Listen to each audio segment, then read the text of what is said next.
우리에게 주시는 하나님의 말씀은 마가복음 10장 46절에서 52절입니다. 마가복음 10장 46절에서 52절입니다.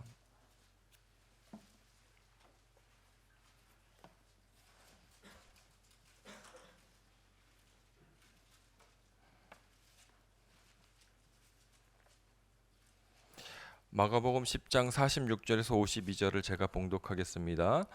그들이 여리고에 이르렀더니 예수께서 그 제자들과 허다한 무리와 함께 여리고에서 나아가실 때 디메오의 아들인 맹인 거지 바디메오가 길가에 앉았다가 나사렛 예수시란 말을 듣고 소리질러 이르되 다윗의 자손 예수여 나를 불쌍히 여기소서 하거늘 많은 사람이 꾸짖어 잠잠하라 하되 그가 더욱 크게 소리질러 이르되 다윗의 자손이여 나를 불쌍히 여기소서 하는지라.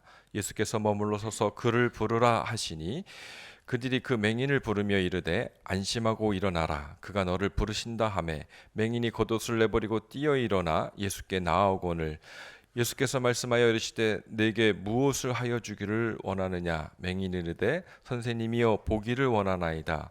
예수께서 이르시되 가라 내 믿음이 너를 구원하였느니라 하시니 그가 곧 보게 되어 예수를 길에서 따르니라. 아멘. 오늘 말씀 전해 주실 목사님은 손잡는 교회 담임 목사님이신 고성현 목사님이십니다. 나를 불쌍히 여기소서라는 말씀의 제목으로 말씀 주시겠습니다. 목사님 나오실 때 박수로 환영하겠습니다.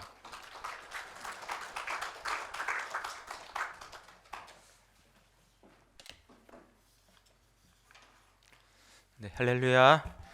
네, 주님 안에서 만나 뵙게 되어서 반갑고요. 우리나라 방송 선교에 앞장서셔서 귀한 사명 감당하고 계시는 모든 분들에게 주님의 이름으로 한 번 더 축복을 드립니다. 좀 피곤하고 지친 아침일 수 있지만 우리 옆에 계신 분들에게 한번 이렇게 축복하고 인사해 주셨으면 좋겠습니다. 주님 안에서 평안하시고 성령 충만하세요. 한번 이렇게 인사해 주실까요? 네, 우리가 주님 안에서 평안하고 성령 충만한다면 만사 형통 무엇이든 인생 대박이지 않겠습니까? 이 은혜가 우리 모두에게 있기를 소망합니다. 여러분들에게 질문 하나 드리면서 말씀을 시작하겠습니다. 세상에서 가장 불쌍한 사람은 누구라고 생각하십니까? 세상에서 가장 불쌍한 사람은 누구라고 생각하세요? 네, 여러분 보니까 나 이렇게 여기시는 분이 있나 모르겠습니다. 근데 저는 이 말씀을 준비하면서 세상에서 내가 가장 불쌍한 사람, 여기 서 있는 제가 가장 불쌍한 사람이라고 생각한 적이 너무나도 많았습니다. 왜냐하면 저는 현재 교회를 개척하려고 준비하면서 온라인으로 3년을 버티고 있습니다.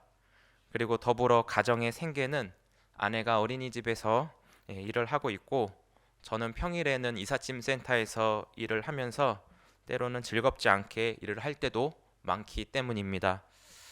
왜냐하면 저 자신을 향한 하나님의 뜻과 계획이 무엇인지 알 수 없지만 때론 이렇게 많이 부르짖었던 것 같아요. 하나님 유독 나한테만 왜 그러십니까? 왜 제 주변에는 이렇게 부러운 사람들이 많이 있습니까? 왜 나만 외롭고 뭐 하나 이루기가 이렇게 힘이 듭니까? 왜 아기는 늦게 태어나서 부모님에게 면박을 받고 구박을 받으며 살아가고 있습니까?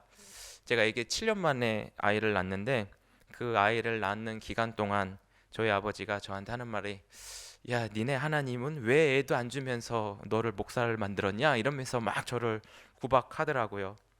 주변의 목사님들은 거의 자녀가 3명 정도 되는 이런 목사님들도 많이 있는데 저만 뭐 다 없는 것 같아요. 예배당도 없고 얼마 전에 예배당을 가계약을 했는데 좀 안 좋은 일들로 인해서 그것이 취소가 되기도 하고 등등 다양하게 많은 질문들을 하나님 앞에 던져보면서 이 질문 속에 겹쳐 있는 그 하나의 사건을 발견하게 되었습니다. 그것은 바로 남들과 비교하면서 자기 자신을 깎아내리는 사람이 가장 세상에서 불쌍한 사람이라는 것이죠. 혹시 여러분들도 그 가운데 한 분은 아니시리라 믿습니다. 자기 자신을 하나님의 말씀에 비교해서 점점 변화해 가야 되는데 남들과 나를 비교해서 나 자신의 그 부족하고 없는 것들로만 자신을 깎아내리는 그런 사람이 세상에서 제일 불쌍한 그런 사람인 것 같아요. 여러분들은 어떻습니까? 제가 여러분들을 볼 때는 참 많이 부러운 것 같아요. 겨울에는 따뜻한 히터도 이렇게 나오고요. 그리고 인서울이시잖아요. 저는 인천 사람인데 서울 안에 계시는 것만으로도 참 부러움의 대상입니다. 정장 차림 입으시고 다 이 자리에 계신 분들 보니까 예쁘고 잘생기시고 아름다우십니다. 혹시나 여러분들은 그거를 못 느끼시나요? 제가 볼 때는 다 그렇게 보이는데 좀 느끼셨으면 좋겠습니다. 오늘 읽은 본문 말씀을 보니까 이 말씀을 기록한 마가 요한이 바디메오라고 하는 그 인물을 기록하고 있어요. 바디메오라고 하는 이름은 이 마태복음이나 누가복음에서는 등장하지 않는데 마가만이 유일하게 이름을 기록하고 있죠. 이 바디메오는 소경이자 거지라고 불려집니다. 어떻게 보면 낮은 자 중에 가장 낮은 자라고 할 수 있죠. 소경은 어떻게 보면 시각장애인이라고 불려지는 사람인데요. 장애인은 어떤 존재예요? 보호를 받으며 누군가의 도움이 필요한 사람 아니겠습니까? 그렇지만 오늘 본문에 기록된 바디메오는 놀림당하고 사람들의 무리에 들어올 수 없는 차별받고 있는 모습을 보여주고 있습니다. 이런 기분 여러분 아십니까? 바디메오가 받았을 상처 얼마나 서러웠겠습니까? 더군다나 하나의 타이틀이 더 붙어 있는데 바디메오를 거지라고 부릅니다. 거지라는 표현을 오늘날 바꿔 말하면 노숙하시는 분들이 좀 떠오를 수 있는데요. 이런 바디메오 곁에는 사람들이 없었습니다. 이 바디메오가 머물러 있는 그곳을 여러분 어디라고 본문에 나와 있죠? 길가라고 표현하고 있는데요. 영어 성경을 보니까 이 길가를 로드사이드 이렇게 표현하고 있습니다. 길 밖에 머물면서 누구 하나 이 바디메오에게 관심조차 눈길조차 주지 않는 그런 곳이 길가입니다. 우리 중에는 누구 하나 바디메오와 같은 사람이 되고 싶은 사람이 한 사람도 없을 것입니다. 세상에서 가장 불쌍한 이름을 대라라고 했을 때 아마 바디메오 그 이름도 들어가지 않을까 싶은데요. 그런데 길가에 앉아서 하는 일이 여러분 뭐라고 생각하십니까? 길가에서 거의 거지니까 구걸만 하지 않겠습니까? 시각장애인이다 보니 한쪽이 불편하면 다른 쪽에는 기능이 발달되어 아마 이 귀가 굉장히 잘 들렸을 거라고 생각합니다. 그래서 바디메오가 구걸하면서 온갖 소문을 듣는 중에 예수님이 지나가신다는 소리가 바디메오의 귀에 들린 것입니다. 어떤 내용이었을까요? 바디메오는 예수님이 여리고를 지나 예루살렘으로 가는 여정 중이라는 것을 듣고 직감했습니다. 우리 한번 본문 47절 48절을 같이 한번 읽어보실까요? 47절 48절 말씀을 같이 읽어보겠습니다. 시작. 나사렛 예수시란 말을 듣고 소리질러 이르되 다윗의 자손 예수여 나를 불쌍히 여기소서 하거늘 많은 사람이 꾸짖어 잠잠하라 하되 그가 더욱 크게 소리질러 이르되 다윗의 자손이여 나를 불쌍히 여기소서 하는지라. 아멘. 바디메오가 불쌍히 여겨달라는 말을 2번 하고 있죠. 바디메오의 심정은 내가 거지이고 앞도 못 보는 소경이기 때문에 많이 힘듭니다. 괴롭습니다. 죽을 것 같습니다. 이런 마음을 가지고 예루살렘으로 지나가는 예수님을 향하여서 나를 불쌍히 여겨달라는 말이 아니라는 것이죠. 비록 바디메오 자신이 보이지 않지만 눈앞에 지나가는 예수님만을 포기할 수 없었던 것입니다. 길가에서 구걸하며 예수님의 이야기가 많이 들려졌을 텐데 그 예수님을 꼭 만나고 싶었던 것입니다. 똑같은 장소인 여리고에서 이 삭개오라는 사람도 예수님을 보기 위해서 뽕나무라고 불려지는 돌 무화과 나무 위로 올라가서 예수님을 봐야만 했지 않겠습니까? 이처럼 무시와 천대와 손가락질만 하는 그 사람들 주변에 바디메오와 삭개오는 예수님이 아니면 자신의 그런 문제가 해결할 수 없는 것이었습니다. 예수님이 여리고에서 예루살렘으로 지나가면 모든 게 끝나는 절박한 상황인 것이죠. 예수님을 부르는데 사람들이 시끄럽다고 꾸짖자고 해도 거기에 바디메오는 흔들리지 않았습니다. 욕해도 괜찮았어요. 바디메오에는 그 절박한 심정이 바로 무엇이냐면 예수님을 눈으로 보기 원했죠. 귀로만 들었던 예수님을 눈으로 보는 그런 간절함이 주변 사람들에게 시끄럽게 하고 피해를 주어도 바디메오에게는 전혀 그것이 상관되지 않았습니다. 여러분, 예수님을 보고 만나는 것보다 더 절실하게 원하는 것이 있으십니까? 예수님을 보는 것보다 여러분이 더 필요한 것이 있으십니까? 바디메오는 예수님의 시선에 바디메오 자신이 향하도록 간절하게 부르짖고 있었던 것입니다. 저는 이게 기도라고 생각합니다. 예수님을 만나고자 포기하지 않았던 바디메오에게 그 바디메오의 간절함은 예수님을 관심시켰고 예수님의 시야에 바디메오가 들어오게 하였습니다. 그래서 제자들을 동원하여 바디메오를 불러오게 합니다. 저는 이것이 관계 맺음의 또한 시작이라고 봐요. 예수님이 제자들을 부르셨을 때도 먼저 사람을 보시고 그를 불러서 제자를 삼았거든요. 이게 관계의 시작이죠. 제자들을 부르셨을 때 예수님이 보시고 바디메오를 보시고 그를 부르라. 바디메오가 부름받았을 때 제자들을 통해 예수님의 말을 전해 듣게 됩니다. 안심하라. 여러분, 이런 안심, 예수님을 만나면서 예수님의 시야에 내가 들어오는 그런 진정한 안심된 하루가 되었으면 좋겠습니다. 바디메오도 예수님의 시야에 들어와 예수님의 부름받았을 때 얼마나 기쁘고 그 감격과 흥분, 여러분 기도 응답 작은 것만 이루어져도 너무나 기쁘잖아요. 근데 예수님을 마주하는 그 감격, 어찌 여기 서 있는 부족한 사람이 설명할 수 있겠습니까? 바디메오는 예수님께서 자신을 부르셨을 때 예수님 앞으로 나아가기 위해서 거추장스러운 것이 있었는데 그것이 바로 겉옷입니다. 이 겉옷은 거지 바디메오에게 전 재산과 같은 것임에도 불구하고 예수님 앞으로 나아가기 거추장스럽고 불편하니까 전 재산을 버려버리고 예수님 앞으로 나아갑니다.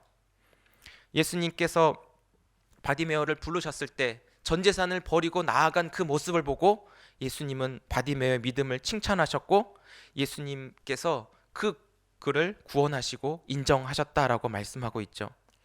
결국 자신이 처한 상황이나 환경, 형편들이 예수님을 만나기에 전혀 걸림돌이 되지 않는다라는 것을 말씀하고 있어요. 오히려 내가 처한 환경을 가지고 예수님을 찾아 그 앞으로 나아가는 자를 복되다 여겨주시는 것이죠. 그래서 내가 어떤 상황에 처하든지 간에 예수님 앞으로 나아가는 진정한 복이 있는 사람이 저와 여러분이 되었으면 좋겠습니다. 눈앞에 예수님이 계심에도 불구하고 예수님을 구하거나 찾지 않는 자들이 더 불쌍하고 안타까운 자들임을 우리는 바디메오를 통하여 알게 되었습니다.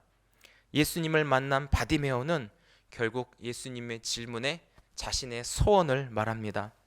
아마 바디메오는 준비했을 것 같아요. 예수님을 만나면 꼭 이 말씀을 드릴 거야 하면서 51절에 보니까 예수님이 바디메오에게 무엇을 하여 주기를 원하느냐 물어보셨을 때 어떻게 대답하는지 한번 우리 51절 같이 한번 읽어보겠습니다. 51절 시작. 예수께서 말씀하여 이르시되 내게 무엇을 하여 주기를 원하느냐 맹인이 이르되 선생님이여 보기를 원하나이다. 아멘. 한번 가슴에 손을 얹고 저를 한번 좀 따라해 주시면 감사하겠습니다. 주여 보기를 원하나이다. 예, 우리의 평생 소원이 되기를 축복합니다. 사랑하는 CTS 직원 여러분, 한 번 더 질문 드리겠습니다. 여러분 자신이 불쌍하다고 생각하십니까? 제가 아는 CTS는 방송 선교에 앞장서서 전 세계에 하나님 말씀과 복음을 전하는 사명으로 여러분들이 이 자리에 계시는 줄 믿습니다. 그 사명을 가지고 주님이 여러분들을 불러주셨는데요. 그렇다면 예수님이 여러분 가까이에 계심을 여러분 믿으십니까? 가까이 계신 예수님이 여러분 눈에 보이십니까? 지금 여러분들이 하시는 일들이 가장 막중한 사명이고 누군가가 해야 할 일들인데 여러분들을 하나님께서 불러주셨으면 감당하게 하실 줄 믿습니다. 여러분들을 통하여 전 세계에 복음이 증거되는 일에 앞장서셔서 이 놀라운 일들을 하고 계시는데 기쁨과 감사함으로 만족하며 감당하실 수 있기를 주의 이름으로 축복합니다. 그렇지만 한 가지 더 주의할 것이 있는데 이렇게 귀하고 막중한 일들을 여러분들께 맡겨주셨는데 이 일들을 하면서 나 자신이 번아웃이 되진 않았나? 내가 지금 여기서 뭘 하고 있는 것인가? 다른 사람에게 인정과 관심과 주목받지 못해서 언제 혹시 그만둘지 생각하는 분들이 계실지도 모른다는 그런 걱정이 들었습니다. 아까 제가 평일에는 이삿짐에서 일을 한다고 말씀을 드렸는데 제가 이런 생각을 굉장히 많이 하면서 보냈던 것 같아요. 그렇지만 여러분들에게 꼭 기억해 주실 말씀이 있습니다. 우리가 일을 하기 전에 일 중독, 일의 성과에만 매달리지 마시고요. 먼저 나 자신이 누구인지 나의 정체성을 분명하게 인식하고 여러분 그것을 먼저 마음에 새기시면 좋겠습니다. 한번 좀 저를 따라해 보실까요? 가슴에 한번 좀 손을 얹어 주시죠. 이런 거 잘하거든요. 한번 저를 좀 따라해 주세요. 나는 그리스도 예수 안에 있는 하나님의 사랑받는 자입니다. 하나님이 기뻐하시는 자녀입니다. 예, 우리는 이 사실을 먼저 기억하고 이 놀라운 정체성이 여러분 머리부터 가슴까지 완전하게 사로잡혀야 합니다. 그래서 주님과의 관계를 우선으로 여기시고 주님 주신 힘으로 주님과 함께 업무도 하시기를 부탁드립니다. 방송 선교라고 하는 귀한 일을 하시기 전에 내가 바디메오처럼 눈이 떠져 내 앞에 계신 예수님을 전함에 있어 외부 방송으로만 선교가 되는 것이 아니라 일하시는 여러분 한 분 한 분에게 먼저 선교가 되어져야 하는 것이죠. 그래야 밖으로 선교 송출이 될 수 있지 않겠습니까? 말씀을 전하고 복음을 전하는데 여러분 자신에게만 복음이 임하지 않고 밖으로만 송출되면 무슨 의미가 있겠습니까?